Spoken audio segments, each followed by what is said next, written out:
Salah satu isu yang amat-amat bermakna buat seluruh rakyat Malaysia tahu pada hari ini, di mana salah satu isu pembongkaran terbesar yang dikatakan Amzat di dalam media pada hari ini, bahwa Amzat mendakwah kenyataan berdasarkan fakta bahwa Fahika Husin yang pernah menjadi Ketua Pegawai Eksekutif MBI di Selangor membangkitkan isu tuntutan sebanyak RM15 juta itu. Menurutnya juga, isu itu turut dibangkitkan oleh ahli Parlimen Tanjung Karang ketika itu, yaitu Nur Omar, semasa perbahasan belanjawan di Dewan Rakyat pada 2015. Dia juga menyatakan bahwa Anwar Ibrahim tidak pernah mengambil tindakan undang-undang terhadap Fahika berhubung dakwaan yang dikatakan tuntutan RM15 juta tersebut. Dan hari ini, apa yang Fahika katakan, tanggung jawab moral bagi beliau, yaitu Fahika, untuk memberitahu yang Anwar dibayar sejumlah 15 juta ringgit Malaysia. Ini salah satu pendedahan yang luar biasa, di mana salah satu menteri pada hari ini mendedahkan dan menceritakan dan bersedia untuk menanggung jawab dan memberitahu moral yang Anwar ini telah dibayar sejumlah 15 juta ringgit Malaysia. Adakah betul apa yang dikatakan Amzat di dalam media sosial pada hari ini? Pastikan Anda ikut video ini sampai habis supaya Anda tahu apa pendedahan yang didedahkan Amzat berkaitan dengan ketirisan dan rasuah yang telah dilakukan beliau. Oke, baiklah. Sebelum saya meneruskan isu yang tergempar, mohon kiranya pertimbangkan, tolong tekan butang subscribe dan kongsikan video ini. Terima kasih semua. Baru-baru ini, di dalam satu media berkata, ahli Parlimen Kuala Terengganu, Ahmad Amzan Hasim, menegaskan dia mempunyai tanggung jawab moral, sosial, dan politik untuk memaklumkan kepada orang ramai mengenai bayaran yang berjumlah 15 juta yang didakwa diterima oleh Anwar Ibrahim. Ahli Parlimen PAS itu juga pernah berkata demikian sebagai sebahagian daripada pembelaan berhubung keistimewaan yang layak, ulasan yang saksama, dan justifikasi terhadap saman fitnah oleh Perdana Menteri. Pada 22 Disember tahun lepas, Anwar menfailkan saman sivil berhubung kenyataan Amzat bahawa pengerusi Pakatan Harapan PH itu berbohong memperolehi gaji RM1 semasa menjadi penasihat ekonomi Selangor. Saman itu juga difailkan berhubung kenyataan Amzat mengenai pengampunan oleh Yang di-Pertuan Agong pada 2018 yang membebaskan Anwar daripada penjara atas kes lewat 2. Anwar yang juga Presiden PKR mendakwa Amzat melalui salah satu video di dalam TikTok membuat beberapa kenyataan berunsur fitnah kepada sekumpulan pelanggan semasa menjamu selera di sebuah restoran pada 7 Disember tahun lepas. Justru adalah pembelaan bahawa kenyataan atau sesuatu dakwaan adalah fakta dan jika berjaya dibuktikan di mahkamah akan menjadi pembelaan mutlak terhadap saman fitnah berkenaan. Keistimewaan yang layak pula ialah pembelaan yang terpakai dalam situasi di mana kata-kata dikeluarkan oleh seseorang yang mempunyai kepentingan atau kewajipan undang-undang sosial atau moral untuk berbuat demikian.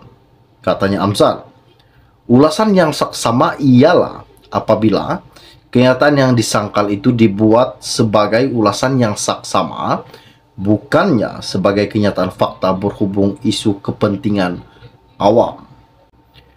Menurut pernyataan pembelaan yang difailkan di Mahkamah Tinggi Kuala Lumpur Terengganu pada 28 Februari tahun ini juga 2023 dan dilihat oleh media, Amzad berkata kenyataan yang telah dikeluarkan tidak mempunyai sebarang niat jahat terhadap plaintifnya.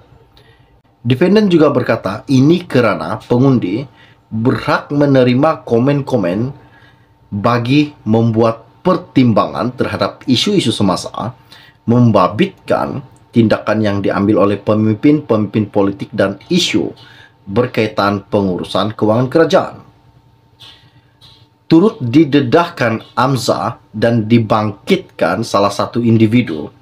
Katanya, berdasarkan fakta bahawa Faikah Husin yang pernah menjadi ketua pegawai eksekutif MBI di Selangor membangkitkan isu tuntutan sebanyak RM15 juta tersebut.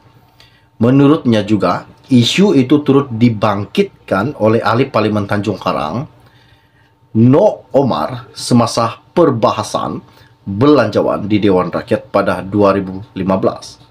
Dia juga menyatakan bahawa Anwar tidak pernah mengambil tindakan undang-undang terhadap Faikah berhubung dakwaan berkenaan. Yang dikatakan Faikah bahawa Faikah telah membangkitkan isu tuntutan yang berjumlah 15 juta ringgit. Amzad juga membangkitkan kes liwat 2 yang telah dihadapi Anwar mengenai isu pengampunan oleh Yang di-Pertuan Agong terhadap Anwar. Amzad berkata kepada umum mengetahui Anwar dihukum penjara selama 6 tahun kerana salah guna kuasa oleh Mahkamah Tinggi pada tahun 1999 dan Mahkamah Persekutuan mengekalkan sabitan beliau pada 2002. Menurutnya juga, orang ramai juga telah mengetahui mengenai kes liwat 1 dan 2 membabitkan plaintiff. Amzad juga berkata, perintah pengampunan oleh Yang di-Pertuan Agong menyatakan bahawa pengampunan tersebut diberikan berkait dengan sabitan atas tuduhan liwat 2 sahaja tanpa menyebut sabitan atau pertuduhan dalam kes-kes yang lain. Menurutnya Hamzat, dalam penghakiman yang bertulis tersebut, Ketua Hakim Negara ketika itu Abdul Hamid Mohamad menyatakan bahawa Mahkamah Persekutuan percaya bahawa tertuduh iaitu plaintiff adalah seorang yang terlibat dalam aktiviti homoseksual sebagaimana petikan ini berkata, terdapat bukti untuk mengesahkan bahawa perayu terlibat dalam aktiviti homoseksual dan kami lebih cenderung untuk mempercayai bahawa insiden yang didakwa di Tivoli Villa memang sah berlaku. Hamid bagaimanapun berkata, mahkamah hanya boleh mensabitkan perayu jika pihak pendakwaan berjaya membuktikan kesalahan yang didakwa seperti yang dinyatakan dalam pertuduhan di luar keraguan munasabah atas bukti yang boleh diterima dan mengikut prinsip undang-undang yang telah ditetapkan. Anwar sebelum ini mengambil tindakan undang-undang pada 2014 agar Mahkamah Persekutuan membatalkan petikan berkenaan. Saman fitnah tersebut masih berlangsung di Mahkamah Tinggi Kuala Terengganu. Dan Anwar diwakili salah satu peguam Sankara Nair manakala Amzad diwakili Yusfarizal Yusuf. Ini salah satu isu dan pendedahan yang amat-amat mengejutkan. Pendedahan di mana kes-kes yang telah dilalui Anwar Ibrahim yaitu kes liwat 1 dan 2 dan pendedahan terbaru di mana Anwar dikatakan seorang pembohong mengatakan menerima RM1 namun di dalam media ini mengatakan sejumlah RM15 juta ringgit.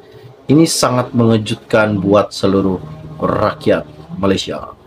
Anwar dikatakan terlibat homoseksual. Adakah ini salah satu isu yang benar-benar berlaku kepada beliau, yaitu selaku Perdana Menteri ke-10 Malaysia pada tahun 2023 ini? Ini sangat mengejutkan buat seluruh rakyat Malaysia. Oke, baiklah, jangan lupa tinggalkan komen Anda. Adakah kenyataan Amzad ini memang benar-benar betul yang didedahkan di dalam media, atau hanya sekadar rekaan? Tinggalkan komen Anda. Oke, baiklah, setakat share podcast dari saya. Untuk kalian semua, kita akan berjumpa lagi. Salam jumpa di salam kenal. Bye-bye.